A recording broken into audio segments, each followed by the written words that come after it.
Good morning guys. आज हम पढ़ेंगे क्लास 8 का टॉपिक है पौधे एवं जंतुओं का संरक्षण।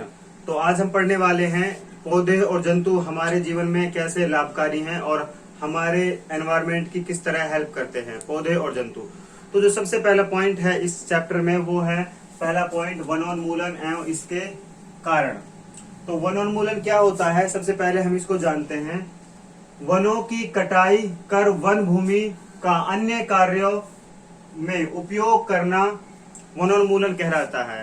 हम किसी भूमि के टुकड़े को जहां पर बहुत सारे पेड़ पौधे लगे हुए हैं उसको काटते हैं किसी अन्य पर्पज के लिए, जैसे रेलवे लाइन के लिए, रोड के लिए, कारखाने के लिए, मकान के लिए, तो खेत के लिए, कृषि करने के लिए। तो किसी अन्य कारण के पर्पज के लिए जब हम पेड़ पौधों को काटते हैं तो उस प्रोसेस को हम बोलते हैं वनोन्मूलन। तो वनोन्मूलन किन किन कारणों से होता है? कृषि के लिए, कृषि को जमीन को उपजाऊ बनाने के लिए पेड़ों की कटाई की जाती है। घरों और कारखानों को बनाने के लिए वनोन्मूलन होता है। फर्नीचर एवं ईंधन के लिए, ईंधन में हम लकड़ी का यूज करते हैं, और फर्नीचर में जैसे हमारे डेस्क हो गए, बोर्ड हो गए, और बेड हो गए, सोफा और विंडोज डोर, बहुत सारी चीजें हैं जिनका हम लकड़ी का प्रयोग करते हैं। तो सारे ये लकड़ी से बनती हैं। तो इसके वनोन्मूलन के कुछ प्राकृतिक कारक भी हैं जो इंसान नहीं करते, लेकिन प्राकृतिक रूप से वनोन्मूलन हो जाता है। आई मीन जो पेड़ पौधे हैं उनका सफाया हो जाता है किसी भी तरह से। तो प्राकृतिक कारक क्या क्या हो सकते हैं? पहला है दावानल। दावानल बोलते हैं जंगल में आग लग जाना। तो जंगल में आग लगने के कारण भी पेड़ पौधे नष्ट हो जाते हैं, वो भी एक वनोन्मूलन का एक कारण है, लेकिन वो प्राकृतिक कारण है। दूसरा है भीषण। भीषण का मतलब है सूखा पड़ना। कई बार क्या होता है कि 2-3 साल तक लगातार बारिश नहीं होती है, जिसके कारण पौधों से छोटे छोटे सैपलिंग पैदा नहीं होते हैं, मतलब छोटे छोटे पौधे नहीं बनते हैं, और पौधों को पर्याप्त रूप से पानी न मिलने के कारण वो सूख जाते हैं। तो ये भी एक वनोन्मूलन का कारण है। तो इसको कवर करने के बाद अब आए हैं हम वनोन्मूलन के परिणाम। तो जब हम पेड़ पौधों को काटेंगे, लगातार काटते रहेंगे, तो उसके परिणाम क्या क्या होंगे? तो पहला है, देखो, वायुमंडल में CO2 की मात्रा बढ़ती है, क्योंकि CO2 की मात्रा मतलब कार्बन डाइऑक्साइड की मात्रा क्यों बढ़ रही है? क्योंकि पेड़ क्या देते हैं हमें? ऑक्सीजन। तो ऑक्सीजन की कमी आई है, तो ऑक्सीजन की कमी आई है तो कार्बन डाइऑक्साइड हावी हो जाएगा, कार्बन डाइऑक्साइड बढ़ जाएगा। तो पहला तो क्या है, पृथ्वी पर यानी वायुमंडल में कार्बन डाइऑक्साइड की मात्रा बढ़ती है। दूसरा है जल स्तर नीचे चला जाता है। जल स्तर नीचे क्यों चला जाता है? क्योंकि जो पेड़ पौधे हैं वो अपने आप के लिए, जल की पूर्ति के लिए जड़ के द्वारा जल प्राप्त करते हैं, और जड़ क्या करती है, जो उनके चारों ओर थोड़ा बहुत मॉइस्चर होता है उसको सोखता है। तो इसे जो पृथ्वी का जो जल लेवल है, वाटर लेवल, वो मेंटेन रहता है पेड़ पौधों के कारण ही। तीसरा है वर्षा में कमी। आप सबको पता है पेड़ पौधों के कारण ही वर्षा होती है। दूसरा है ग्लोबल वार्मिंग, और पांचवा है पृथ्वी पर तापमान में वृद्धि।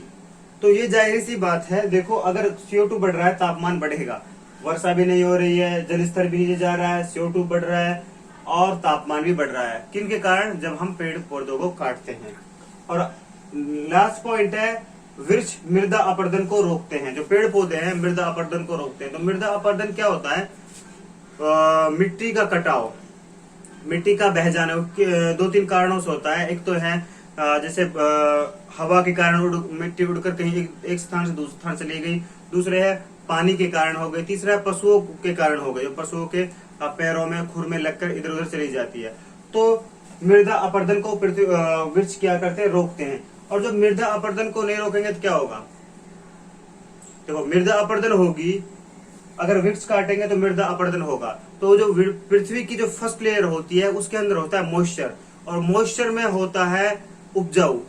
तो जो पृथ्वी उपजाऊ होती है, जब मृदा अपरदन हो जाएगा, जो फर्स्ट लेयर है उसके अंदर जो उपजाऊ है वो लेयर टोटली समाप्त हो जाएगी, और वो जमीन धीरे धीरे क्या हो जाएगी? बंजर बन जाएगी और मरुस्थल बन जाएगी।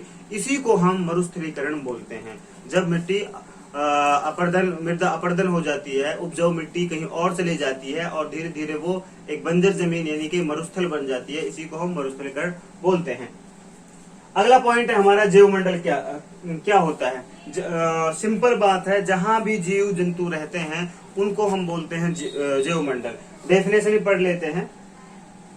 पृथ्वी पर वह भाग जिसमें जीव जंतु पाए जाते हैं अथवा जो जीव यापन के लिए योग्य है उनको जीवमंडल बोलते हैं। जो स्थान जीवन के लिए योग्य है उनको हम जीवमंडल बोलते हैं।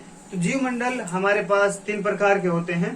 पहला है हमारे पास जलमंडल, स्थलमंडल और वायुमंडल। तो ये था हमारा एक इसका इंट्रोडक्शन था इस टॉपिक का कि पौधे और जंतुओं का संरक्षण। तो अब टॉपिक है हमारा वनस्पति जात और प्राणी जात। तो हम जानेंगे वनस्पति जात और प्राणी जात होती क्या है। किसी विशेष क्षेत्र में पाए जाने वाले पेड़ पौधे उस क्षेत्र के वनस्पति जात कहलाते हैं। जिस क्षेत्र में जो पेड़ पौधे पाए जाते हैं वो उसी क्षेत्र के वनस्पति जात कहलाए जाते हैं। जैसे उदाहरण के लिए साल है, आम है, जामुन है, बरगद है आदि और बहुत सारे पेड़। जैसे हमारे यहाँ पर बहुत सारे अलग अलग तरह के पेड़ पाए जाते हैं, सारे वो यहाँ के क्या है वनस्पति जात हैं। उसी प्रकार हम जानेंगे अब प्राणी जात के बारे में।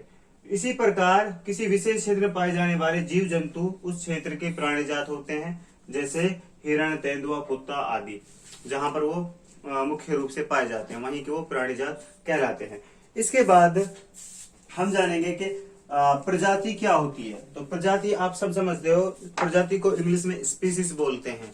कि हर एक जैसे जीव जंतु की अलग अलग स्पीसीज होती है, प्रजाति होती है, उनको हम प्रजाति बोलते हैं। जैसे गाय के अलग अलग प्रजातियां हैं। तो इसकी डेफिनेशन पढ़ लेते हैं। सजीवों का वह समूह जो एक दूसरे से अंतर्जनन है, करने में सक्षम है, एक दूसरे में अंतर है, और उनको हम क्या बोलते हैं, प्रजाति बोलते हैं। जैसे सभी आम के पेड़ एक ही प्रजाति के सदस्य माने जाते हैं। जितने भी आम के पेड़ है वो सब क्या है, एक ही सदस्य है, एक ही प्रजाति में आते हैं। ऐसे जितने भी हिरण हैं, जितने भी बाघ हैं, वो सारे एक ही प्रजाति के अंदर आते हैं।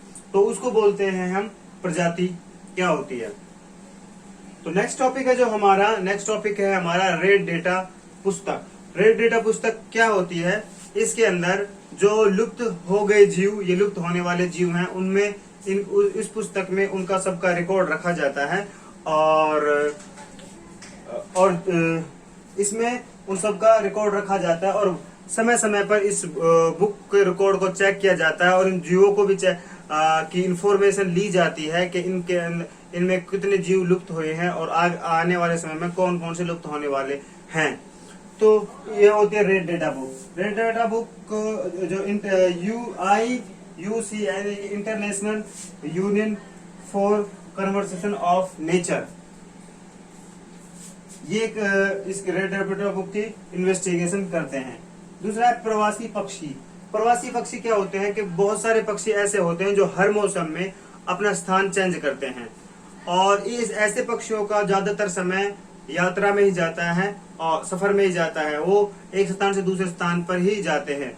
जैसे फॉर एग्जांपल के लिए साइबर एरिया में बहुत, जब हमारे यहाँ पर ज्यादा ठंड होती है, जैसे दिसंबर में, जनवरी में, तो साइबेरियन में बहुत ज्यादा माइनस में टेम्परेचर चला जाता है, जिसके कारण वहाँ के जो पक्षी हैं वह अपना जीवन व्यतीत आसानी से नहीं कर सकते हैं। इसलिए वो वहां से माइग्रेट होकर के, यानी प्रवास होकर के इधर भारत आ जाते हैं और फिर मौसम के अनुकूल होने पर वहीं पर वापस चले जाते हैं। तो उन पक्षियों को बोलते हैं प्रवासी पक्षी, जो एक स्थान से दूसरे स्थान पर जाते हैं अपने जीवन। लास्ट टॉपिक है हमारा कागज का पुनः चक्रण। तो कागज का उत्पादन वृक्षों को काटकर किया जाता है। हम सब जानते हैं जो कागज बनते हैं, जिनको हम यूज करते हैं, पेपर हैं जिनमें हम राइटिंग करते हैं, नोटबुक इस्तेमाल करते हैं, हमारे पास बुक्स हैं, ये सब के सब क्या हैं, ये वृक्षों को काटकर ही बनाए जाते हैं। तो कागज प्राप्त करने के लिए हम वृक्ष काटते हैं और एक अनुमान के अनुसार माना जाता है कि 1 टन कागज प्राप्त करने के लिए हमें 17 वृक्ष काटने पड़ेंगे। 1 टन कागज प्राप्त करने के लिए हमें 17 वृक्ष काटने पड़ेंगे। और जो कागज हैं उपयोग के अगर उपयोग के अनुसार माना जाए भाई, एक कागज को हम कितने बार उपयोग कर सकते हैं, पुनः उपयोग मतलब रिसाइकल कितने बार कर सकते हैं, तो कागज को 5 से 7 बार हम रिसाइकल कर सकते हैं, यानी कि पुनः चक्रण कर सकते हैं। अगर हम कागज को पुनः चक्रण करेंगे, रिसाइकिल करेंगे, तो यहाँ पर हमारे 17 वृक्ष हैं जो काटे जाएंगे 1 टन कागज को प्राप्त करने के लिए, तो हम इनकी बचत कर सकते हैं। तो अगर हम